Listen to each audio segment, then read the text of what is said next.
Good afternoon and salam Malaysia Madani. You're watching World Today. Before we begin, here are today's top stories. Prime Minister claimed that Thai forces are occupying Cambodian territory after fighting last year despite a peace accord. He called on Thailand to allow a joint boundary commission to begin working on their disputed border. Iran has agreed with the US in talks in Geneva on guiding principles for a deal to avoid conflict. It said both sides will move forward and begin working on the text of a potential agreement. Canada has launched a multi-billion-dollar plan to strengthen its military and rely less on the US. It amounts to an investment of over $500 billion in Canadian security, economic prosperity and sovereignty.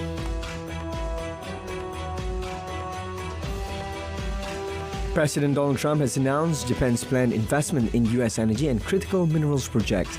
It is the first tranche under a bilateral trade pact and amounts to $36 billion.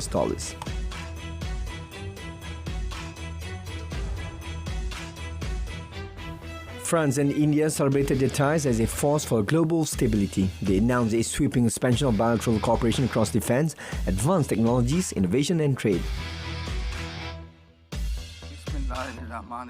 Bangladesh Prime Minister Tariq Rahman was sworn into office to lead the first elected government since 2024 uprising. The new leader has pledged to restore stability and revive growth after months of turmoil that rattled investors' confidence. Peru's Congress ousted its President Jose Jerry after just 4 months in office. This is following a scandal over undisclosed meetings with a Chinese businessman, continuing the country's revolving door of leaders. Spanish law enforcement agencies, backed by French custom agents, have dismantled a criminal gang and seized what police said was the biggest fake perfume factory in Europe. They seized materials valued at more than 94 million euros. Johor Darul Takzim booked their place in the round of 16 of the AFC Champions League Elite after edging Vissel Kobe. The win saw Cisco Munoz men climb to 6th place with 11 points. Paris Saint-Germain recovered from a shambolic start as Désiré Doué inspired a comeback from 2 goals down to beat Monaco in the Champions League. The result keeps the tie live going into the return leg in Paris next week.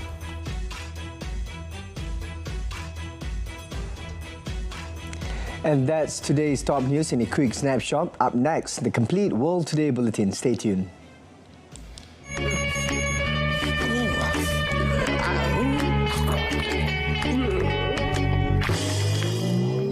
Tutup tingkap dan pintu untuk kekal dingin dan lebih jimat.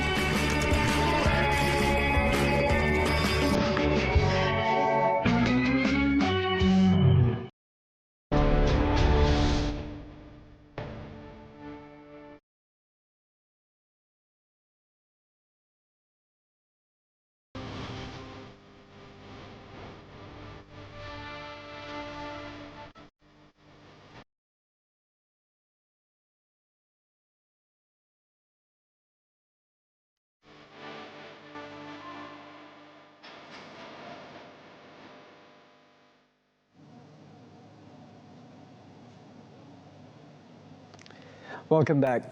Cambodian Prime Minister Hun Manet claimed that Thai forces are occupying Cambodian territory after fighting last year despite a peace accord brokered by US President Donald Trump.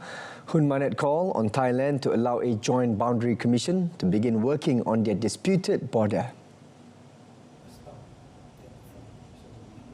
Unfortunately, so far it's still fragile. We still have Thai forces occupied deep into Cambodian territory in many areas. This is further beyond even Thailand's own unilateral claim line, borderline. Also, certain activities that been conducted by Thai troops, such as the laying of containers, barbed wire to block the road, has caused hardship to our people. We have about 80,000 people displaced, cannot go home now because of the blockage. So this is not an accusation, but it's a statement of the facts on the ground. However, Thailand has said it is maintaining troops' position as part of de-escalation measures and denied it is occupying territory. Iran said it had agreed with the US in talks in Geneva on guiding principles for a deal to avoid conflict. The Omani-mediated talks will aim at averting the possibility of US military intervention to curb Iran's nuclear program. Foreign Minister Abbas Archie described the talks as more constructive than the previous round earlier this month. He said they were able to reach broad agreement on a set of guiding principles based on which they will move forward and begin working on the text of a potential agreement.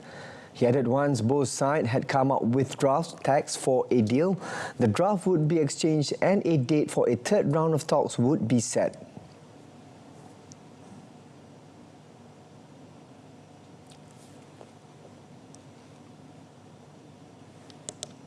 We are hopeful that negotiation will lead to a sustainable and negotiated solution which can serve the interest of relevant parties and the broader region.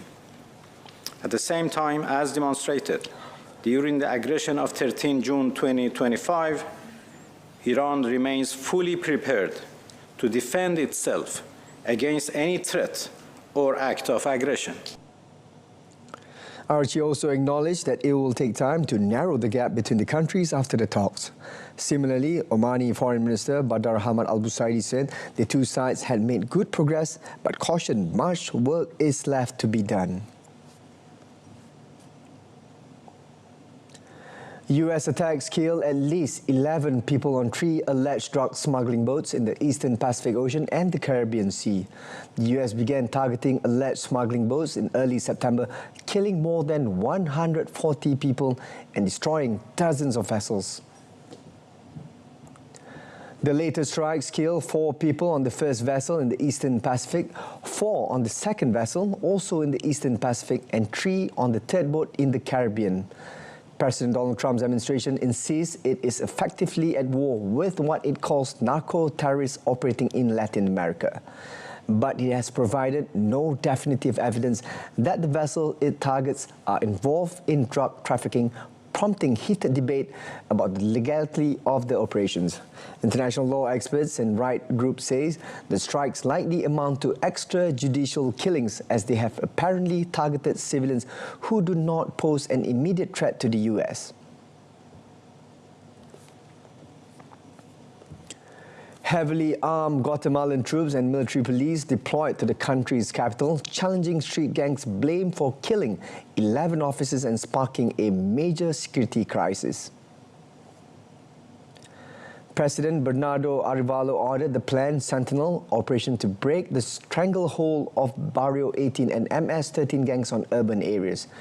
Gangs were blamed for a series of January attacks that left 11 officers dead, rocked the government and prompted a month-long state of emergency.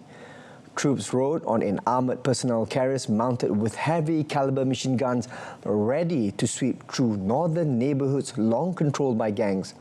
Speaking to troops, Arevalo said operations would widen to areas of Guatemala department where the capital city is located. Arevalo wants to prove to Guatemalans that his centre-left government is just as capable of tackling violence and extortion as regional right-wing leaders. Meanwhile, Defence Minister Henry Sain said forces will carry out high-impact operations in areas where crime is most entrenched.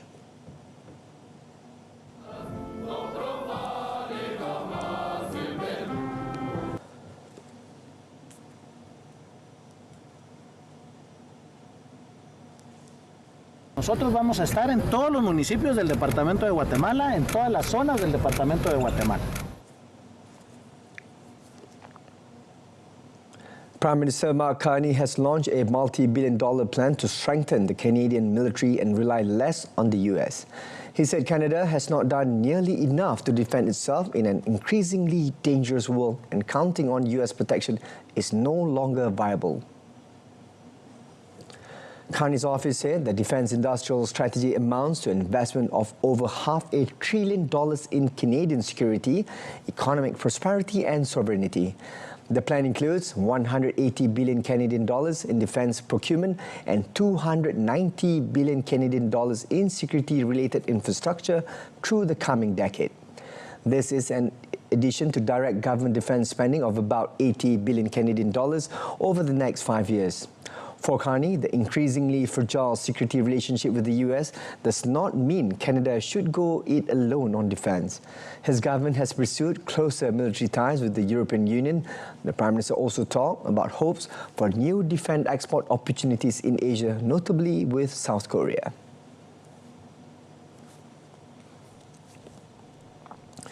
An 18-year-old man ran towards the US Capitol with a loaded shotgun before police arrested him without incident. US Capitol Police Chief Michael Sullivan said the motive of the man was not immediately known. Hey, good afternoon, everybody. Thank you. I think it's also important to note that this individual had a tactical vest on. He also had tactical gloves. And when we looked in the vehicle, he had a Kevlar helmet and a gas mask in the vehicle. He was also, like I mentioned earlier, the shotgun was loaded. He had additional rounds on his person. Sullivan said the man arrived in a white Mercedes SUV and parked near the Capitol before getting out and running towards the building that houses the US Congress. The police then went into pursuit and ordered him to drop the weapon. The incident took place less than 3 months after a National Guard member was killed and another wounded in an ambush shooting near the White House.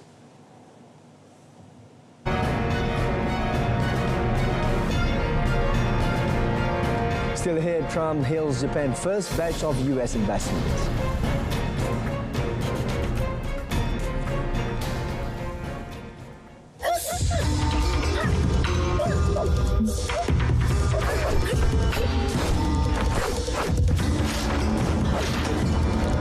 Menggosok baju sekaligus boleh menjimatkan elektrik.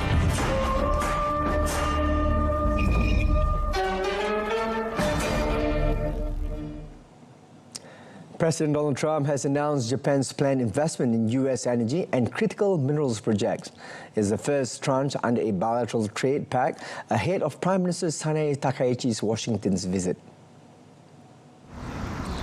The US Commerce Department said the commitments amount to $36 billion.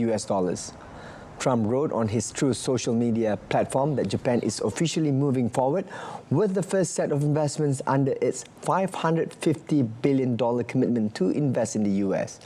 The president did not provide further details on the financing of the projects, but the Commerce Department offered more information. It is said the projects cover a natural gas facility in Ohio, a crude oil export facility in the Gulf of Mexico, and a synthetic industrial diamond manufacturing facility. In July, Tokyo had agreed to invest $550 billion through 2029 to rebuild and expand core American industries. The pledge was made in exchange for reducing threatened US tariff of 25% to 15% on Japanese imports. The clock has been ticking ahead of Takaichi's planned White House visit on 19 March. The rollout of the trade and economic agreement is likely to be a key item on the agenda for Takaichi's expected meeting with Trump. France and India celebrated their ties as a force for global stability as President Emmanuel Macron kicked off a 3-day visit to India. They announced a sweeping expansion of bilateral cooperation across defence, advanced technologies, innovation and trade following wide-ranging talks in Mumbai. Indian Prime Minister Narendra Modi said the two countries will amend protocols on double tax avoidance to align with international standards and support companies in expanding their operations.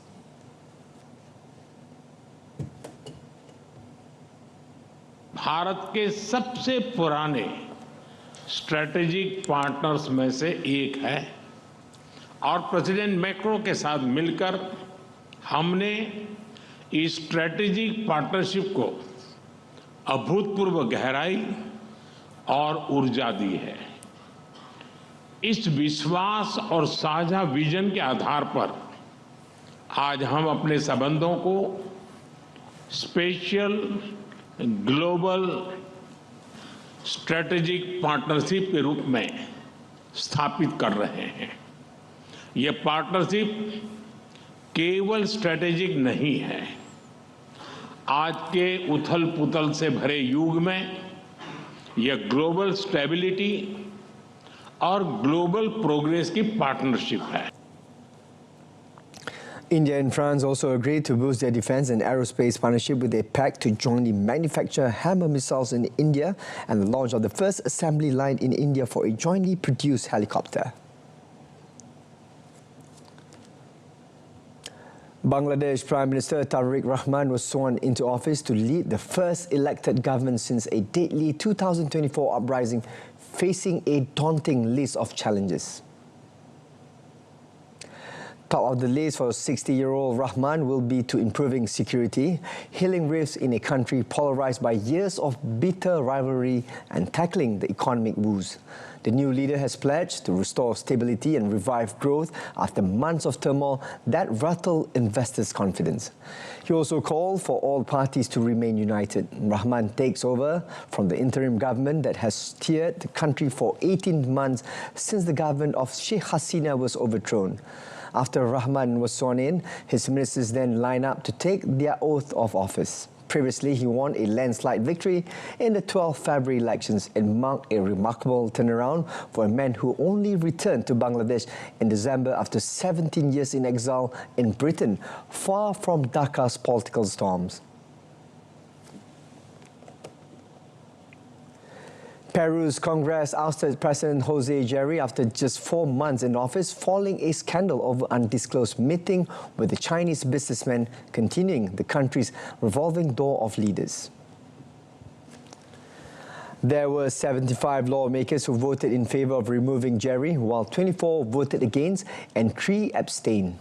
Legislature will now elect a new head of Congress who will also assume Peru's presidency, becoming the Andean nation's 8th president in as many years. Jerry is Peru's 3rd consecutive president to be removed from office, and elections are due to take place on 12 April. The scandal began last month when Jerry was filmed arriving at a restaurant late at night wearing a hood to meet with the Chinese businessman Zhihua Yang, who owns stores and concessions for an energy project. Jerry became president in October after Peru's unpopular Congress voted unanimously to remove his predecessor, Dina Boluarte. Boluarte had no vice president, and Jerry, who was the head of Congress at the time, was next in line of succession.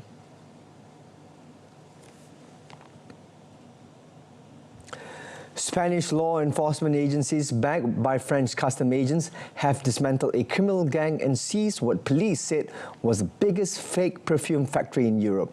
In a joint operation, the Catalan police and Spanish and French custom agents seized materials valued at more than 94 million euros. 7 people had been arrested for belonging to a criminal organization, smuggling, and offences relating to patent violation. 2 warehouses storing a total of 1.2 million bottles of counterfeit perfumes had been seized by the authority. The regional government said the criminal organization had generated scents to mimic the products of over 50 brands and stored raw materials to produce 150,000 litres of different fragrances. They then transported large quantities of counterfeit perfume by road to other parts of Europe. Authorities said the investigation is still open and further arrests could be made.